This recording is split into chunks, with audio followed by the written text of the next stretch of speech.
Bismillahirrahmanirrahim. Assalamualaikum warahmatullahi wabarakatuh. Selamat pagi anak-anak, bagaimana kabarnya? Semoga kalian selalu dalam keadaan baik-baik saja dan sehat selalu ya. Oke, untuk hari ini kita akan melanjutkan materi kita pada minggu lalu tentang perumusan Pancasila sebagai dasar negara. Kemarin sudah Ibu jabarkan beberapa kronologi tentang perumusan Pancasila sebagai dasar negara sampai dengan Dr. Supomo ya. Untuk kali ini Ibu akan mengulangkan kembali materi yang telah Ibu sampaikan pada minggu lalu dan akan kita lanjutkan materi untuk yang selanjutnya. Oke, pada materi yang lalu itu pada tanggal 1 Maret 1945 diumumkan pembentukan BPUPKI atau Badan Penyelidikan Usaha-Usaha Persiapan Kemerdekaan Indonesia. Dalam bahasa Jepangnya itu disebut dengan Dokuritsu Jumbi Chosakai.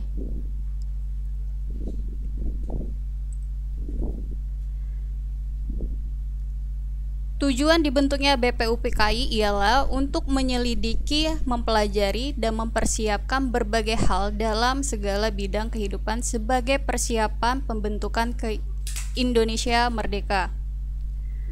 Pada saat itu, Regimen Widyodiningrat itu dipilih sebagai ketua dan dibantu oleh dua ketua muda, yaitu Ichiban Ngase Yoshio yang berasal dari orang Jepang, yang berjabat sebagai Shuchokan Chiribon. Kemudian yang berasal dari Indonesia itu namanya adalah Raden Panji Suroso yang berjabat sebagai Kepala Sekretariat. Dan dilanjut kembali pada tanggal 29 April 1945 itu anggota BPUPKI dilantik bersamaan dengan hari ulang tahunnya Kaisar Hirohito. Anggotanya sebanyak 62 orang ditambah dengan 7 orang Jepang. Nah, 7 orang Jepang ini tidak memiliki hak suara ya. Jadi semuanya ada 69 anggota. Oke, jadi sejak didirikannya BPUPKI itu terjadi 2 kali sidang. 2 kali sidang resmi dan 1 kali sidang tidak resmi ya. Sidang yang resmi itu pada sidang pertama itu dilaksanakan pada tanggal 29 Mei sampai dengan 1 Juni 1945. Itu membahas tentang dasar negara, dan pada sidang kedua itu pada tanggal 10 sampai dengan 17 Juli 1945 membahas tentang rancangan Undang-Undang Dasar. Kemudian pada sidang pertama itu beberapa anggota menyampaikan rumusan-rumusan dasar negara yang didasari sejarah perjuangan dan semangat nasionalisme dari 3 tokoh pendiri bangsa, yaitu Muhammad Yamin, Dr. Supomo, dan Insinyur Soekarno. Nah, sidang BPUPKI pertama itu dilaksanakan di Gedung Choesang-in atau sekarang disebut dengan Gedung Pancasila ya. Kemudian itu sebenarnya sudah mulai diresmikan atau sudah mulai dibuka sidang tersebut itu pada tanggal 28 Mei 1945. Namun pelaksanaannya itu dibahas tentang pembahasan baru dilaksanakan keesokan harinya pada tanggal 29 Mei oleh Dr. KRT Regimen Widyodiningrat sebagai ketua sidangnya. Nah, pada sidang pertama itu menjelaskan tentang dasar negara. Ya, beberapa anggota yang menyampaikan itu adalah Muhammad Yamin, Dr. Supomo, dan Insinyur Soekarno. Oke, kemarin sudah Ibu sampaikan ya dari Muhammad Yamin sampai dengan Dr. Supomo. Ibu ulang kembali. Untuk Muhammad Yamin itu pada tanggal 29 Mei 1945 secara lisan dan juga secara tertulis. Nah, dia menyampaikan secara lisan pada pidatonya yang tentang asas kebangsaan Indonesia. Menurutnya itu ada 5 unsur dalam dasar negara yang ia usulkan. Secara lisan, pertama itu ada pri kebangsaan, 2 pri kemanusiaan, 3 pri ketuhanan, 4 pri kerakyatan, dan 5 kesejahteraan rakyat. Kemudian dia sampaikan pula secara tertulis itu dalam rancangan pembukaan Undang-Undang Dasar Negara Republik Indonesia.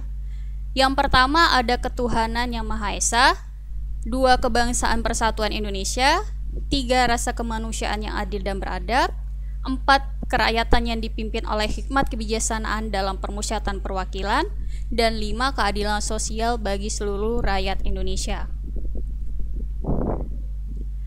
Lanjut lagi pada tanggal 31 Mei 1945, itu Dr. Supomo menyampaikan pidatonya tentang dasar negara. Beliau mengatakan bahwa bangsa Indonesia harus mempersatukan diri dengan seluruh lapisan masyarakat. Jadi menurutnya ada 5 unsur yang menjadi dasar negara, yaitu 1. Persatuan, 2. Kekeluargaan, 3. Keseimbangan lahir dan batin, 4. Musyawarah, dan juga 5. Keadilan sosial. Oke, sampai sini kemarin sudah Ibu sampaikan ya. Semoga kalian sampai sini sudah jelas dan tugas juga sudah mulai dikerjakan.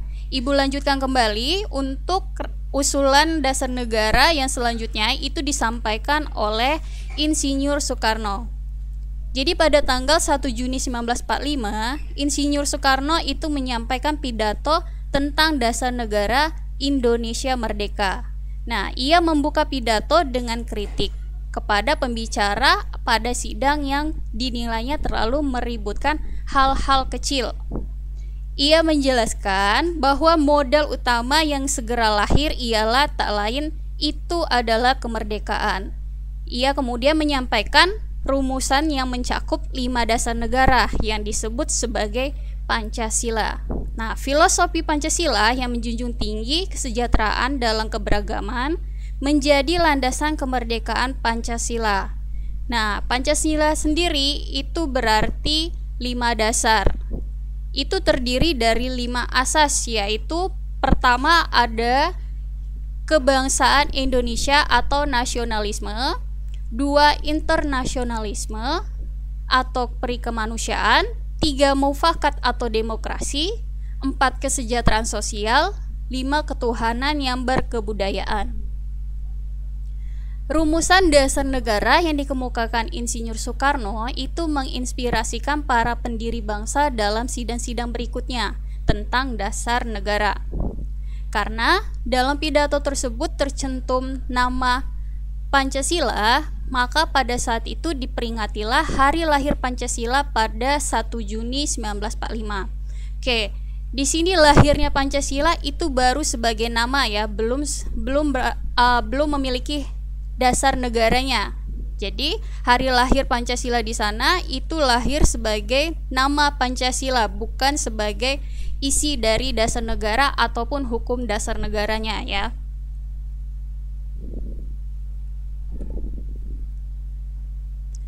Kemudian kita lanjut dalam 5 dasar yang disampaikan oleh Insinyur Soekarno itu diringkas kembali Pancasila tersebut dengan nama Trisila. Nah, Trisila tersebut berisikan 3 sila, yaitu sosionasionalisme, 2 sosiodemokratis, 3 ketuhanan. Kemudian lagi beliau menawarkan kembali pilihan, yaitu Ekasila atau disebut dengan gotong royong ya. Nah, prinsip gotong royong ini mendirikan negara yang bergotong royong, yang artinya satu untuk semua, semua untuk satu, dan semua untuk semua.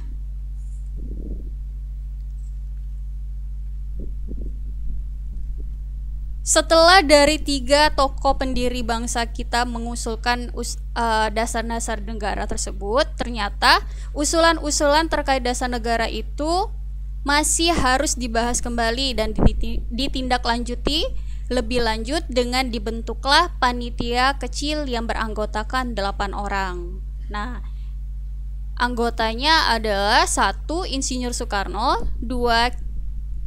Kiai Bagus Hadikusumo, 3. Ki Haji Wahid Hasyim, 4. Muhammad Yamin, 5. Muhammad Sutarjo Karto Hadikusumo, 6. Mr. A.A. Maramis, 7. Raden Otto Iskandar Dinata, dan 8. Muhammad Hatta.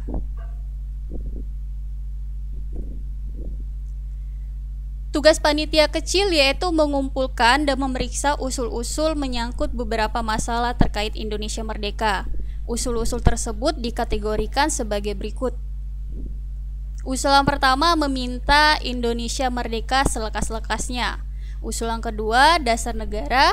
Usulan ketiga itu unifikasi atau federal.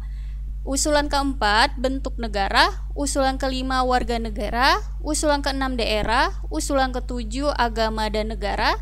Usulan 8 itu pembelaan negara, dan usulan ke-9 adalah keuangan.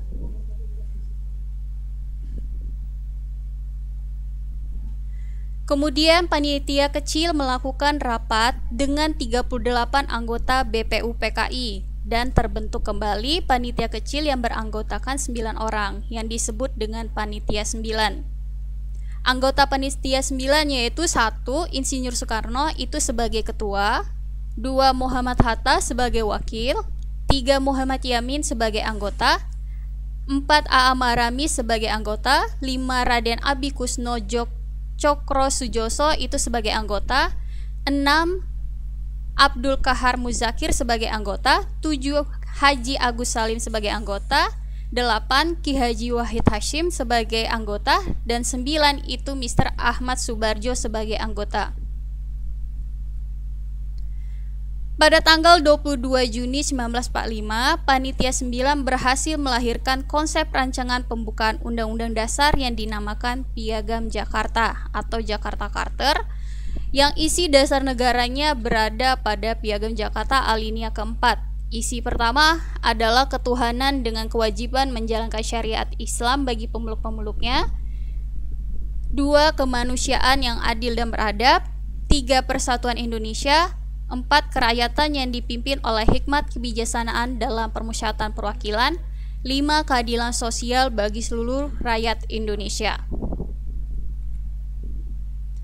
Oke, ini ada contoh teks naskah Piagam Jakarta pada saatnya. Di sini bisa kalian lihat di alinea keempat yang telah ditebalkan hurufnya, ini ketuhanan dengan kewajiban menjalankan syariat Islam bagi pemeluk-pemeluknya. Ini berbeda dengan Undang-Undang Dasar pada saat ini ya. Kalau pada saat ini adalah ketuhanan yang Maha Esa. Nanti akan kita lanjutkan kembali penjelasannya, dan di sini sudah ada yang mengusulkan yang mengusulkan Piagam Jakarta itu adalah Panitia 9. Bisa kalian lihat juga. Kita lanjut kembali.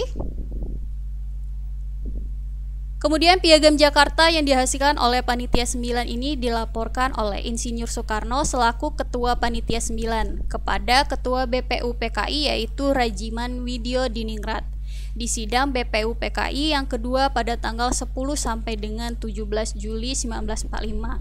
Nah, naskah mukadimah yang dibawa ke sidang BPUPKI kedua akhirnya disepakati oleh BPUPKI pada tanggal 14 Juli 1945. Namun, pada tanggal 17 Juli 1945 di sidang BPUPKI kedua itu menuaikan kritikan yaitu pada sila pertama. Nah, kritikan tersebut datang dari wakil-wakil Protestan dan Katolik dari wilayah Indonesia Timur. Karena adanya kritikan tersebut dan keberatan, maka para pendiri bangsa bermusyawarah agar Indonesia tidak terpecah belah, dan setelah bermusyawarah disepakatilah bersama diubah menjadi ketuhanan yang Maha Esa seperti Pancasila yang kita gunakan hingga saat ini. Nah, maka dari itu hasil dalam sidang BPUPKI kedua itu berhasil menyelesaikan rumusan hukum dasar ataupun dasar negara yang sah. Di sini bisa kalian lihat Pancasila, Garuda Pancasila yang kita gunakan sekarang itu memiliki maknanya masing-masing ya. Untuk jumlah bulu Garuda Pancasila melambangkan Hari Proklamasi Kemerdekaan Indonesia pada tanggal 17 Agustus 1945. Nah, untuk di bagian leher di sini dijelaskan ada 45 helai Kemudian pada bulu sayapnya itu terdapat 17 helai, dan di bagian bawah perisai itu memiliki 19 helai bulu ya. Kemudian di bagian ekor memiliki 8 helai bulu ekor. Nah, jadi di sini maknanya adalah pada sayap itu merupakan tanggal 17, kemudian pada ekor itu adalah bulan Agustus, dan pada bawah perisai itu merupakan tahun 19, dan di bagian leher itu adalah 45. Jadi tahun 1945 ya. Dan di sini juga ada lambang-lambang setiap isi dari dasar negara. Untuk dasar negara pertama itu lambangnya adalah bintang, ketuhanan yang Maha Esa. Yang kedua adalah rantai, itu adalah kemanusiaan yang adil dan beradab. Yang tiga adalah pohon beringin persatuan Indonesia. Dan yang keempat adalah kepala banteng adalah kerakyatan yang dipimpin oleh hikmat kebijaksanaan dalam permusyawatan perwakilan. Dan yang lima adalah padi dan kapas, itu keadilan sosial bagi seluruh rakyat Indonesia. Untuk penjelasan lebih lanjut nanti akan Ibu sampaikan pada pertemuan selanjutnya ya. Jadi materi kita cuma sampai sini dahulu. Mungkin nanti kalau memang ada yang tidak dipahami dalam penjelasan-penjelasan Ibu ini, boleh kalian tanyakan langsung dengan Ibu melalui grup WA ataupun WA pribadi ya.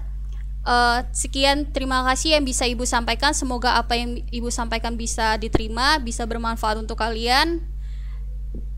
Terima kasih. Wassalamualaikum warahmatullahi wabarakatuh.